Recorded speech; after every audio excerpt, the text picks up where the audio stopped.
नमस्कार मेरे प्यारे मित्रों, मैं आपका दोस्त आशीर्वाद आपके लिए यह क्लास 8th की साइंस की कक्षा है, जिसमें आज हम फ्रिक्शन को देखेंगे कि फ्रिक्शन होता क्या है और फ्रिक्शन क्या है।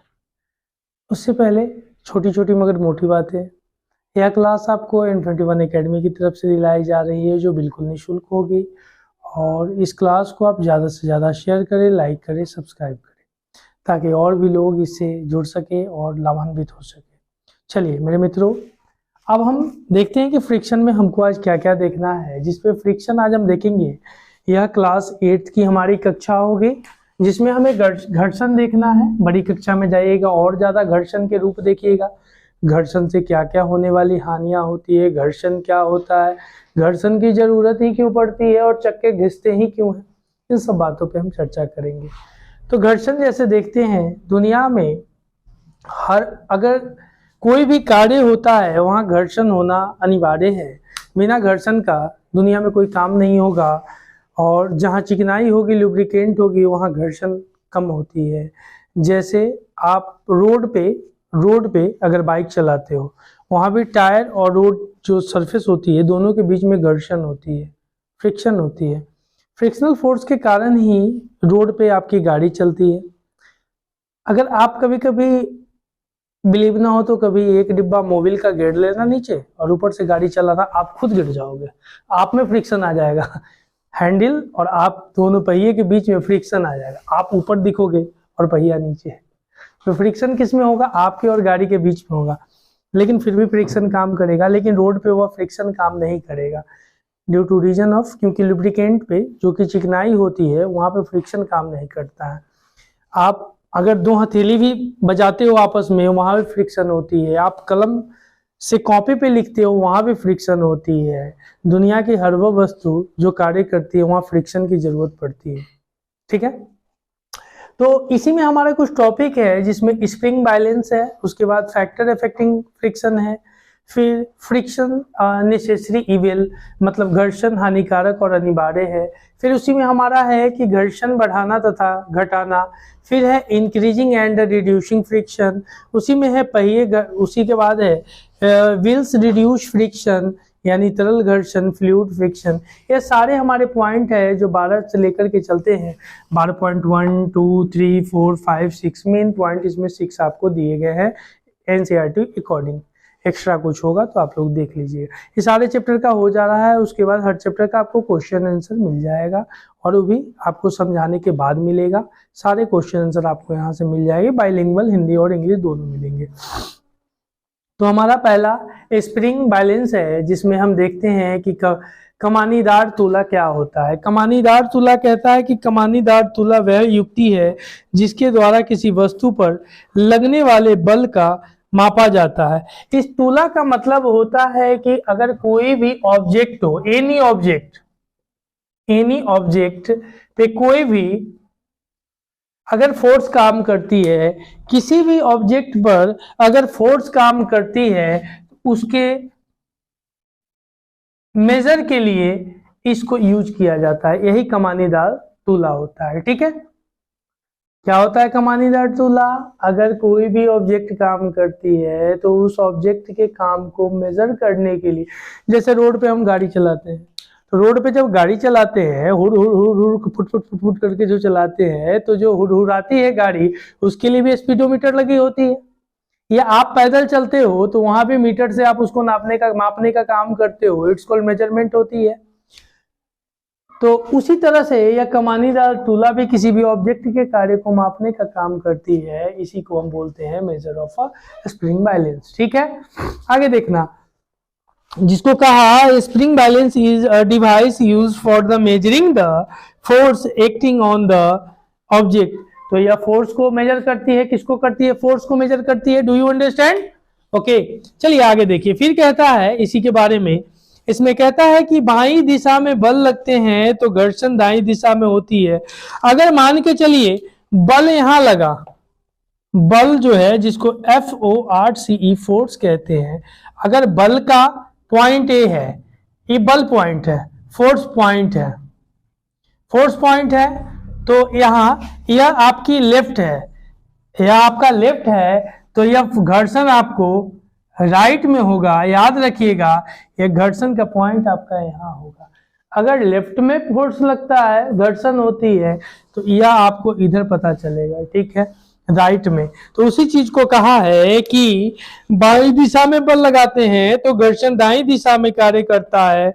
यदि आप दाईं दिशा में बल लगाते हैं तो फ्रिक्शन किस साइड में, इस साइड में दिखाएगा।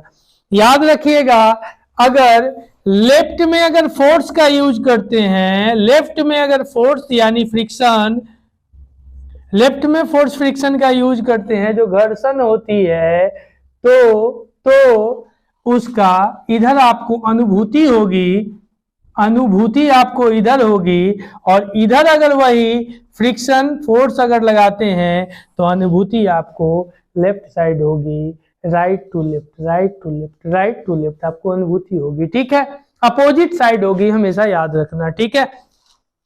उसी चीज को कहा, चलिए इसमें कहा if you are apply to force along to left, friction acts along the right, ठीक है, left to right, left to right, left to right, ठीक है, समझ में आ रहा। आगे देखिए फिर कहता है दूसरा पॉइंट, घर्षण को प्रभावित करने वाले कारक, जिसमें हम देखते हैं कि जो घर्षण है इसको भी अफेक्टिंग फ्रिक्शन क्या होते हैं, तो घर्षण को प्रभावित करने वाले भी कुछ कारक होते हैं जो निम्नलिखित होते हैं, जिसमें कहता है कि घर्षण संपर्क में आने वाले दो पृष्ठों की अनियमितताओं के कारण होता है। हमने कहा घर्षण एक पृष्ठ पर तो कभी नहीं होगा। अब मान लो कि रोड दे दो, रोड दे दो, रोड को खुद कहोगे घर्षण लगाओ, लगा पाएगा? नहीं लगा पाएगा, it can't be possible. But road के ऊपर चक्का, रोड के ऊपर आपके चप्पल, रोड के ऊपर किसी अन्य वाहन के पहिए अगर होगा तो फ्रिक्शन होना अनिवार्य है, लाजमी है कि वहां कुछ होगा। क्या होगा? चक्का घिसेगा या आपका चप्पल घिसेगा, तो कुछ हुआ ना, तो उसको क्या है? फ्रिक्शन, ठीक है। जिसमें कहा friction is caused by the irregularities on the two surface is contact. घर्षण कब होती है? जब दो सतहों के बीच में कुछ होता है तब जाकर के घर्षण होता है। घर्षण का कार्य ही होगा जब आपस में दो संपर्क में आएंगे तब घर्षण होता है, इट्स कॉल्ड फ्रिक्शन, ठीक है, समझ में आ रहा है। जैसे आपका गाल और मेरा हाथ उस पर भी पड़ेगा तो भी फ्रिक्शन होगा, क्या जी? होता है ना, कभी कभी होता है, तो भी फ्रिक्शन है, ठीक है।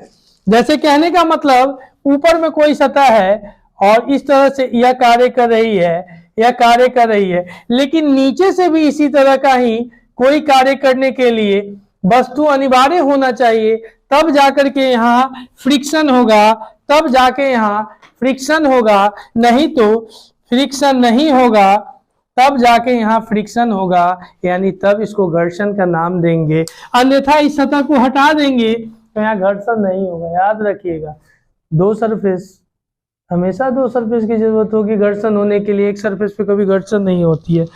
यहां तक क्लियर है?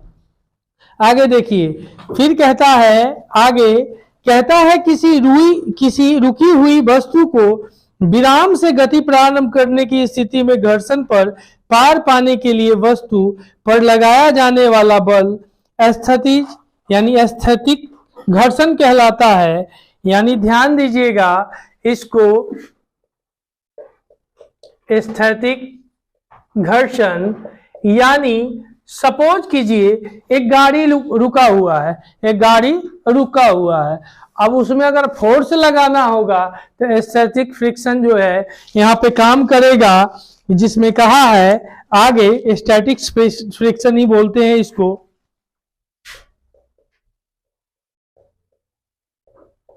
स्टैटिक फ्रिक्शन ही बोलते हैं। यह कब होता है? जब कोई वस्तु एक जगह रुकल है और दूसर पीछे आके दुम, जैसे गियर लगाता हूं गाड़ी बढ़ा जी, गियर लगाता हूं बिना गियर का बढ़ा, गाड़ी नहीं बढ़ा, उस जगह पे स्टैटिक फ्रिक्शन वहां पे काम करेगी। जैसे आप रुके हुए, कोई पीछे से दोस्त आया स्कूल में बुम मार दिया, कभी कभी मारता ना, कभी कभी हुआ है कि नहीं आप लोगों के साथ? हमारे साथ हुआ है बहुत बार। तो आप मुंह के बल गिर गए, तब दूसरा फोर्स आप अप्लाई कीजिएगा कि नहीं? उसके प्रति कीजिएगा ना। जब आपके प्रति हुआ तो आप छोड़ दीजिएगा नहीं ना, तो अप्लाई कीजिएगा तो वहां भी फोर्स लगेगा, लेकिन पहले इसको स्टैटिक फ्रिक्शन कहते हैं। जब एक रुकी हुई वस्तु विरामावस्था में कोई वस्तु है और उस पर आपके द्वारा कुछ फोर्स लगाया गया, गियर के माध्यम से लगाओ या कुछ लगाओ, फोर्स तो लगेगा भाई, तब तो आगे बढ़ेगी ना, उसको स्टैटिक फ्रिक्शन कहते हैं। ध्यान दीजिएगा की माप होती है और इसके विपरीत किसी वस्तु को उसी चाल से गतिशील रखने के लिए आवश्यक बल उसके सर्फी घर्षण कहते हैं, यानी स्लाइडिंग फ्रिक्शन कहते हैं। सर्फी घर्षण कहते हैं।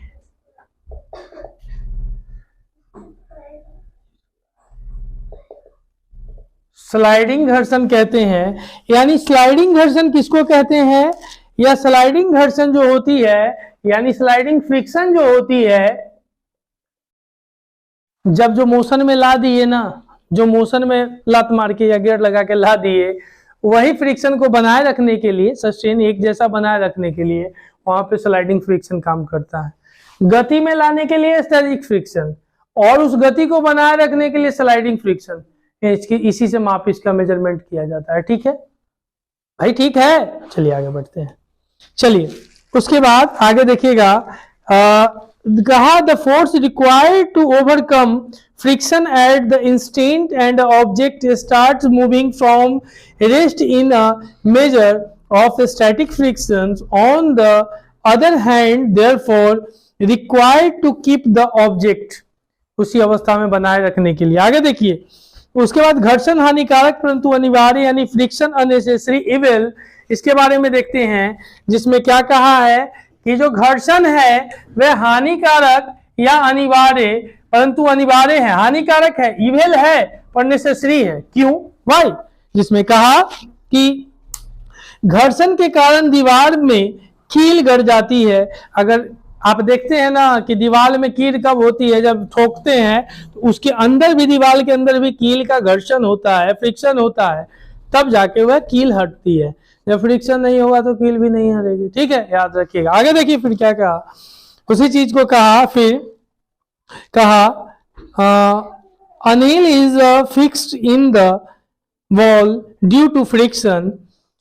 टायर का घिसना या रेल चक्का का घिसना, या सारे फ्रिक्शन के कार्य है। जब रेलवे पटरी पर रेलगाड़ी चलती है तो वह भी चक्का देखते हैं कितना चमचम चमचम करता है, वो सारे फ्रिक्शन के कारण होते हैं, होने वाला उसमें फ्रिक्शन होता है। फिर देखिए घर्षण बढ़ाना तथा घटाना, इसमें देखिए क्या कहता है, इसमें कहा घर्षण कम करने वाले पदार्थों को स्नेहक कहते हैं, यानी तेल के रूप में जो पाए जाते हैं, मोबिल वगैरह जो पाए जाते हैं, कड़ू तेल वगैरह ये सब पाए, उससे फ्रिक्शन कम होते हैं।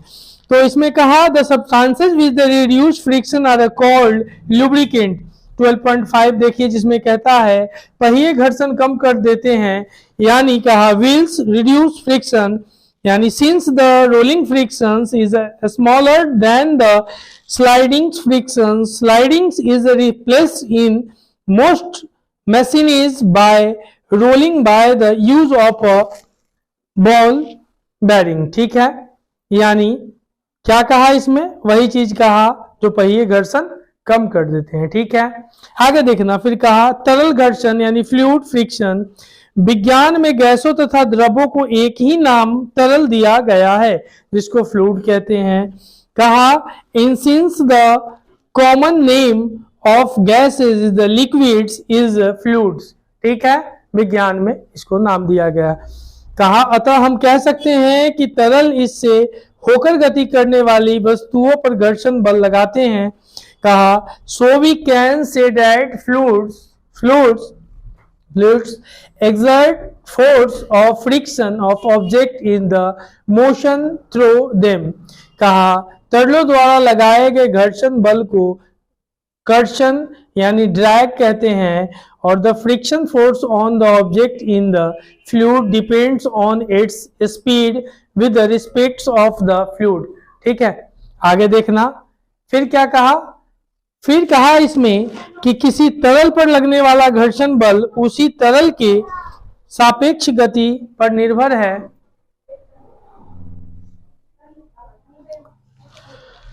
निर्भर करता है। घर्षण बल वस्तु की आकृति तथा तरल की प्रकृति पर भी निर्भर करता है। The friction force on the object in the fluid in depends on its speed. With the respect of the fluid, the frictional force also depends on the shape of the object and the nature of the fluid। यह आप सारे चीज देख लीजिए, यही है। यानी कहने का मतलब है कि यह आपका अध्याय समाप्त होता है। हम अगली कक्षा में पुनः आपसे फिर मिलेंगे। तब तक के लिए धन्यवाद। जय भारत, जय हिंद।